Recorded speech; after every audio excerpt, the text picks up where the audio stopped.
Hello everyone. Thanks for inviting me to talk to Munchkin parents. Today we are going to talk about speech development in early childhood. Let me share my screen for you so that we all are on the same page and I'll be understood better.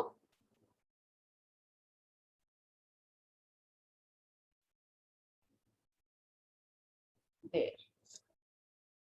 So I am Jnanada Podar.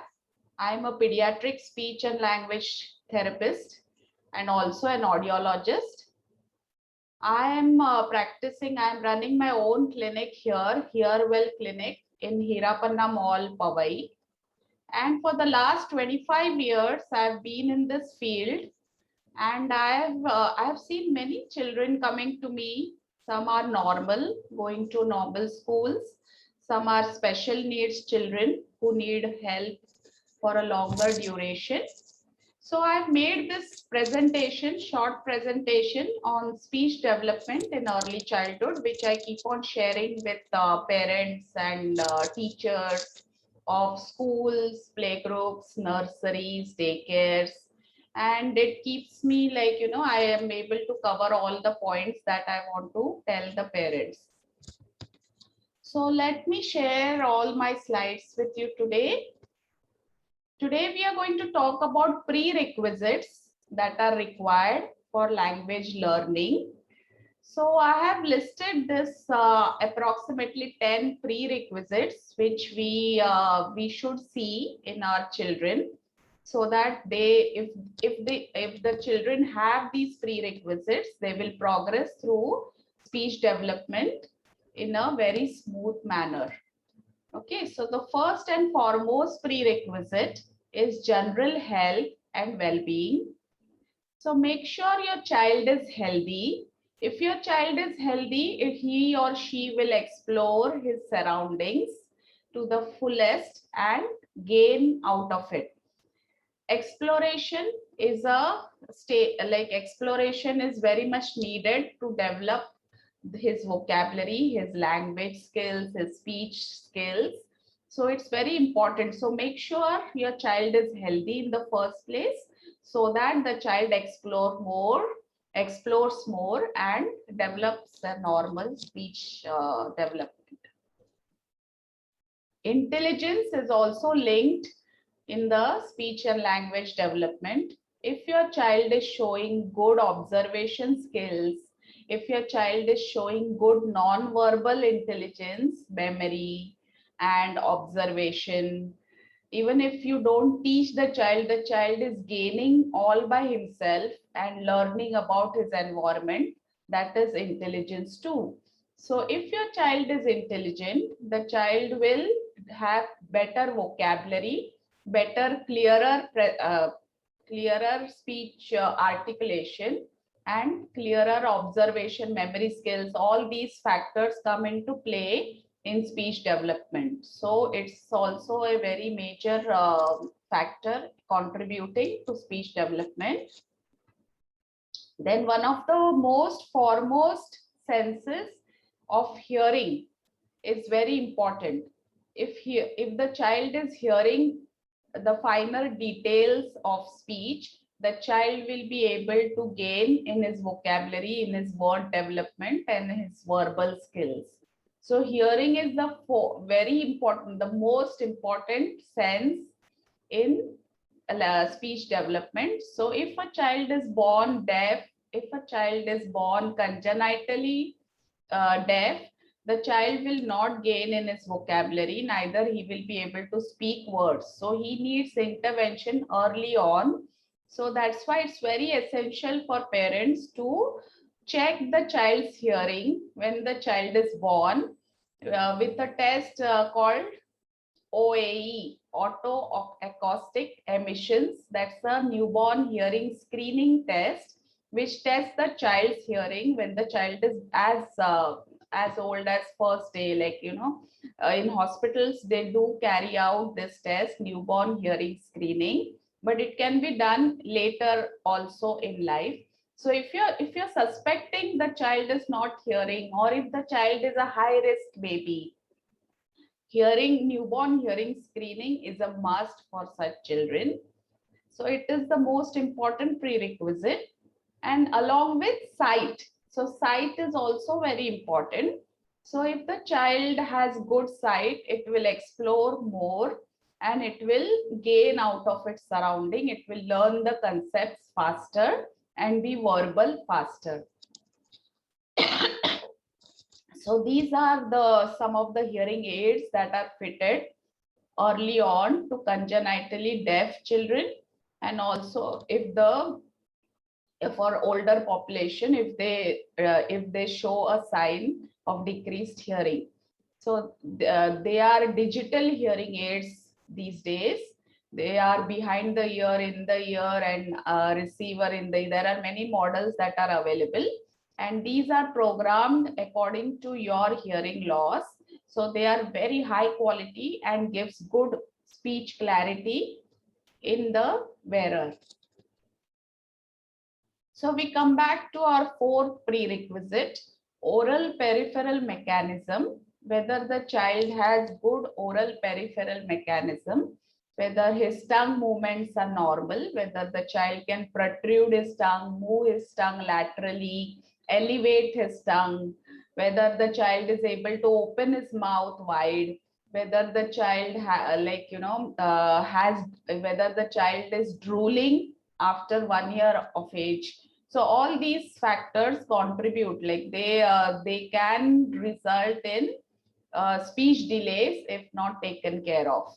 So all these factors, like whether the child is eating regular food, like the food of whether the child is having a chewing diet, like of chapatis, parathas, dosas, or whether the child is having mixer ground food, that is also important. Like the parents have to be aware of whether the oral peripheral mechanism is normal for a child or not, whether the child is having cleft lip, cleft palate, tongue tie, tongue thrust. All these factors contribute to speech delays. Then we talk about motor milestones. Most pediatricians educate parents about motor milestones, like by 3 months the child starts holding his neck. By 6 months the child is sitting independently. By 1 year the child is taking his first independent steps. So these are motor milestones. Most pediatrician and most parents are well aware of these motor milestones. If they are delayed, then there is the speech development is also likely to be delayed. So keep a watch for these motor milestones. Then we have social skills, whether the child is responding when somebody is talking to him, whether he gives eye contact, whether he tries to imitate the sounds that he hears, is all are the examples of social skills. Whether the child smiles at you, a social smile is developed at 3 months of age approximately. So whether the child is smiling to you when you talk to him, whether the child gets engaged, is interactive when you are playing with the child, all these are examples of social skills. Imitation skills, whether the child is observing his adults and using the objects around him appropriately. Like if you give a child a spoon, without teaching him, he will know how to use the spoon for eating, how to use a comb for combing hair, because he has seen adults do it. So he has good imitation skills. So it can be either motor imitation, that means the child is imitating actions, like you sing to the child, you sing Twinkle Twinkle Little Star, you sing Wheels on the Bus, whether the child is imitating the actions. There can be speech imitation also, whether the child is trying to say the sounds correctly. So that is speech imitation. So it can be motor imitation as well as speech imitation skills. Attention and concentration is also very important in the speech development. Whether the child is able to attend to an activity. If the child is hyperactive, is not able to sit at one place. If the child has ADHD, that is attention deficit hyperactivity disorder, the child is not able to focus for more than 5 minutes on an activity, which causes alarm for the parents. So it is something that needs to be looked into, and it is very much essential. Attention and concentration is very much essential for speech development. This is last but not the least, good speech models, whether parents are able to engage the children, whether parents are able to give good speech modeling to the children so that they can imitate better. So don't talk baby talk to children, because you are their only sole role model for speech. So use an adult like pronunciation, adult like speech when you are talking to your children, so that they imitate you better and they will have good speech models. So we come to stages of speech and language development. The first stage is the vocalization stage, which starts at birth and lasts till 6 months of age. In vocalization stage, the child is using back of the throat sounds that are swallowing sounds like kaka, gaga, all the back of the throat sounds, which slowly develop into other frontal sounds like papa, mama, baba. Okay, so the child is experimenting with the sounds, and while playing, the child consistently makes those sounds, consonant, vowel, strings together. And by the child is of 6 months, the child is into babbling stage. It grows into a babbling stage, which is more fluent, and it uses different consonants. It uses different consonants of the child's mother tongue. So it is a very interesting stage. The child starts babbling in the consonants of the child's mother tongue. So it's very important, the stimulation that you provide at this stage. Then we come to one word stage, which lasts from 1 year to 2 years of age. So 1 year, by the time child is 1 year, the child is using one words. Like they can be the names of the family members, names of common objects around him, names of few things that he likes, like ball or his toys or teddy, or something familiar to the child. So that is one word stage. And by the time like the vocabulary is increasing consistently and continuously till the child develops two-word stage, which occurs at 2 years of age, when the child is combining two words and trying to communicate. So the action verbs are also introduced at this stage. So the child will say utterances like mama come, mama sit, eat, play, let's sit, let's eat. So two word combination, and the vocabulary again is growing at a phenomenal speed. So by 3 years of age, the child is talking in 3-word combinations. So it can include, at this stage, it includes pronouns, you, me. The child starts understanding questions asked to him or her. The child is gaining rapidly in his vocabulary. And by 4 years of age, by 5 years of age, the child has developed full adult-like speech and communication skills, which is almost 80% comparable to adult communication. And of course, our vocabulary keeps on increasing throughout our life, but 80% of the speech language skills are fully acquired by 5 years of age.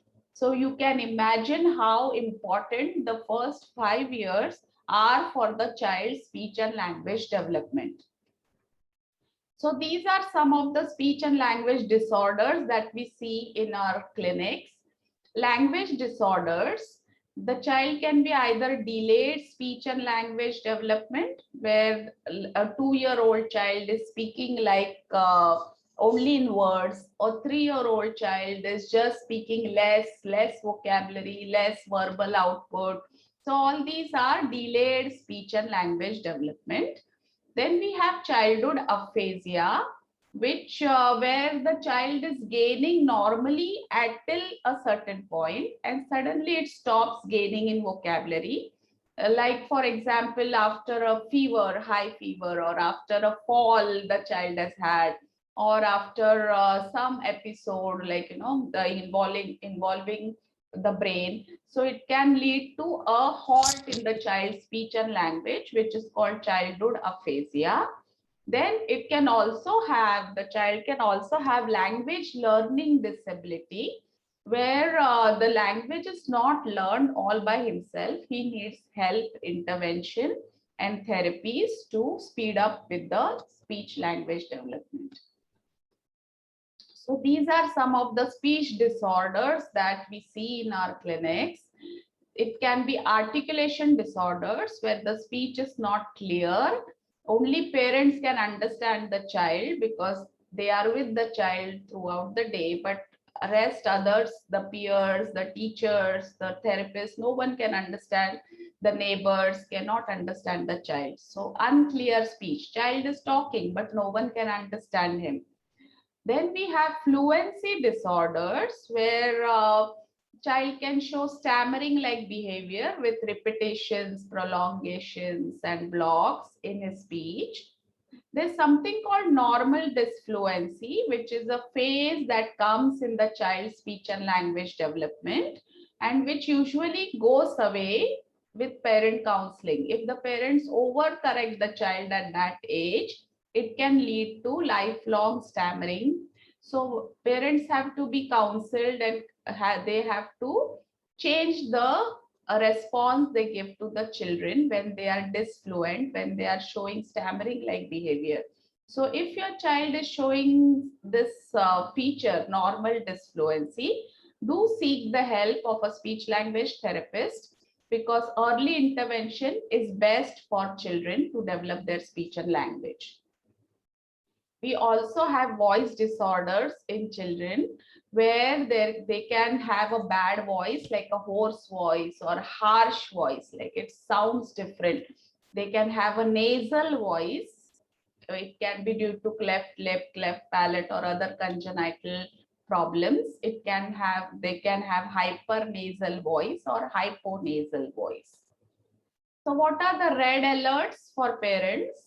If your child is not showing age appropriate speech and language, it is a red alert. If your child was gaining in vocabulary till a certain point and suddenly now it has stabilized, there's no gain, new words learned or new words acquired. So that is a sign of concern. Speech cannot be understood by others, only parents can understand the child, which is also a concern, thing of concern. The child is struggling to get the words out. You can see the stress on the child's face as it struggles to get the words out. That is stammering. So that is also a red alert for the parents. And if your child is showing unpleasant quality of voice, that also needs help. It's also a red alert.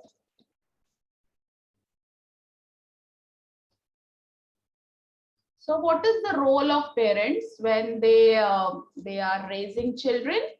So first and foremost, always keep a watch on the child's hearing. Your child's hearing is cornerstone for his speech development. So if you have slightest doubt in your mind that the child might not be hearing softer sounds, do seek the help of an audiologist or an ENT specialist. It can be as simple as there's wax formation in the child's ears, or if the child is prone to cold and cough, the cold and cough can travel to the ears and it's called it can have blocked ears. So be aware of all these hearing disorders in children. And second is the importance of providing good speech modeling. Encourage speech, then signs. Many a time parents know what the child wants before the child expresses it to them, so that it is that thing is immediately given to the child, which is not recommended. The child has to get an opportunity to at least say the word before getting the object. Okay, so play with your children regularly. It's very important to provide good speech and language stimulation at home. So playing is the best way to provide the stimulation. Read to your child, because reading increases vocabulary, and reading also stimulates academic eagerness to read and learn new things, new concepts. So read to your child daily. Encourage narration of daily happenings. When the child has gone somewhere, like for example to a birthday party, when the child comes back home, and like ask him, what did you do there? So the child has to collect his thoughts and try to say in his own way what the child did in the birthday party. So this can be for different activities, maybe a school activity. After school, you can ask the child what you did in school, what happened, tell us about it. Or when the child goes to the garden to play with his friends, you can ask the child who all of his friends did he see, what did he do there, what did he play. So that helps him to collect his thoughts and develops language in the for the child. Also, last but not the least, monitor your child's speech and language development. Then we provide home program for children coming for speech therapy, that requires the parents to give speech and language stimulation at home. They have to modify the diet of the child and give the child a more chewing diet that helps with the exercising the mouth, so that the sounds are clearer when the child starts talking. So give a regular diet to your child. Do not mix or grind the diet for the child. So give a regular chapati, paratha, regular chewing diet to the child. One-on-one time with the child is also very, very important. So don't forget to play one-on-one with the child, so that the child sees your face while talking and tries to imitate the sounds and words. Develop social skills. So talk to your child, encourage social communication. When if somebody is coming to your house, encourage, say, asking, how are you? I'm fine. All these responses, hello, hi, bye bye, when somebody leaves. These are social skills. They need to be developed in the children. Increased verbal expression through rhymes and speech imitation. Most children love music. So if you sing to them, if you play their favorite music, they are much better position to express themselves through songs, through imitation, through sound imitation, action imitation. So do play music to your children and also sing along. So there are some psychological issues that children face when they have speech delays. So as parents, do not compare your child with other children. Only compare with their past. How was your child 1 month back? How was your child performing 2 months back? Compare with your past. Have patience. Provide lots of repetitions for the child to imitate you. And stop the blame game. Don't keep blaming the mother or the father for certain speech disorders. Accept your child as he or she is, and have a spiritual inclination. So don't try to control everything by yourself. Have faith in the superpowers that are present in the world. So there are some COVID negatives that all parents experience. The social component went missing. Outdoor play time was limited or reduced. Hyperactivity was phenomenally increased due to restricted physical activity. Therapy sessions, children coming for therapies were hampered as many therapy clinics closed down or they were operating at a very limited hours. Family conflicts were present due to increased workloads for both parents. Then screen time went up, which was detrimental to speech development of the children. So these were some of the COVID negatives that all parents experienced. But there were some COVID positives also. Children got more attention from the parents. There was quality family time spent together, as most of the parents and the other siblings were at home and they were working from home. They were taking online classes. So there was a lot of family bonding time, and the access to speech therapy sessions or other therapy sessions also increased due to online speech therapy was available to kids anywhere in the world. So there were some more COVID positives like new learnings. Children developed a lot of new hobbies like arts and craft, yoga, music. So they learned it on online platforms, which they could access from the comfort of their homes. So there were a lot of positives also. Digital learning platforms came into forefront. There was effective use of internet. There were online group sessions also, so to stimulate speech and other concept development. So there were a lot of positives if you see about it. So that's about it. These are the points I wanted to cover with the parents. So thanks a lot for listening. Hope this presentation will shed light on your child's speech and language development, what parents can do, and hopefully it will help you to assess your children for their speech and language skills. And if you have any doubt or if your child is falling behind in the speech and language development, don't hesitate, don't keep on waiting. Please consult a speech language therapist as soon as possible, because we don't want the lag or we don't want the delay to progress into their schooling years. So treat it before as soon as possible so that they are out of it. Okay, so this was the presentation that I wanted to share with you. Hope it's very helpful to all of you, and thanks a lot for listening.